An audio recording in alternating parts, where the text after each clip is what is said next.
ಸರ್ಸವ, ಇದೇನು ಮಗ, ಅಣ್ಣನ ಮೇಲೆ ನಿನ್ಗೆ ಎಷ್ಟು ಪಿರುತಿ ಇದೆ ಅಂತ ನಂಗೆ ಚೆನ್ನಾಗ್ ಗೊತ್ತು ಕಣವ. ಆದ್ರೆ ಗಂಡನ ಮನೆಗೆ ಹೋಗ್ಬೇಕಾದ್ರೆ ತವ್ರ ಮನೆ ಬಾಗ್ಲಲ್ಲಿ ಕಣ್ಣೀರ್ ಹಾಕ್ಬಾರ್ದು ಕಣವ, ನಗ್ತಾ ನಗ್ತಾ ಹೋಗ್ಬೇಕು.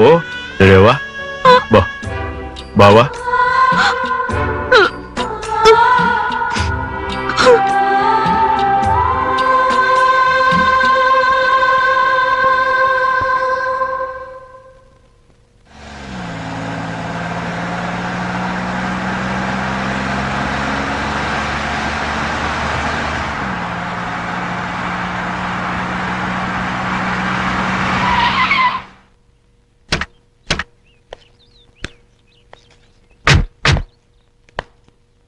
ನಮಸ್ಕಾರ ಬುದ್ಧಿ. ಚೆನ್ನಾಗಿದೆ ಶಿವಣ್ಣ.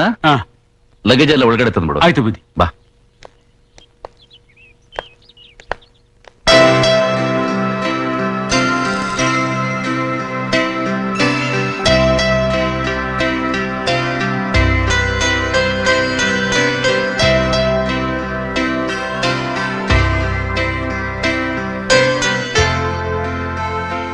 ಯಾಕೆ ಹಾಗೆ ನೋಡ್ತಾ ಇದ್ದೀರಾ?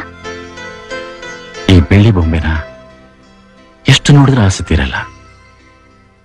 ಸತ್ವಾಗ್ಲಿ ಹೇಳ್ತಿದ್ದೀನಿ ಸರ್ಸು, ನಾನಿನ್ ಕೈ ಹಿಡಿಯೋದಕ್ಕೆ ಹಿಂದಿನ ಜನ್ಮದಲ್ಲಿ ಪುಣ್ಯ ಮಾಡಿದ್ದೆ.